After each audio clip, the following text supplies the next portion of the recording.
পাহাড়ে তো অনেক গিয়েছি, সেখানে সবথেকে পছন্দের জিনিস হচ্ছে ওনাদের যে মরিচটা ইউজ করে, সেই মরিচটা। তো যেই ভাবনা সেই কাজ, সেখান থেকে বীজ নিয়ে চলে আসছি। সেই বীজ এখন আমার বাড়িতে, এই যে মরিচগুলা, সেই পাহাড়ি মরিচ, সেগুলো এখন আমার বাড়িতে হচ্ছে। আপনাকে একটু দেখাচ্ছি আমি। আমার সামনে এই যে দেখতে পাচ্ছেন, এটা পাহাড়ি মরিচের একটা জাত। পাহাড়ে এই যে রাঙামাটিতে যেসব, খাগড়াছড়ি, বান্দরবানে যেসব মরিচগুলো হয়, পাহাড়ি মরিচ নামে পরিচিত তাদের কাছে। এই যে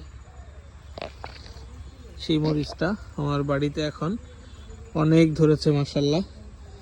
মানে আমি মাত্র খেয়েছি, প্রচণ্ড ঝাল এবং সেম স্বাদ পাচ্ছি। তো ইনশাল্লাহ এই গাছটা থেকে আবার নতুন করে বীজ এবং চারা তৈরি করব। দোয়া করেন যেন আপনাদেরকেও প্রোভাইড করতে পারি ইনশাল্লাহ। অনেক ধরেছে, আমি কয়েকটা হারভেস্ট করি, এগুলা হারভেস্ট করার মতো হয়েছে।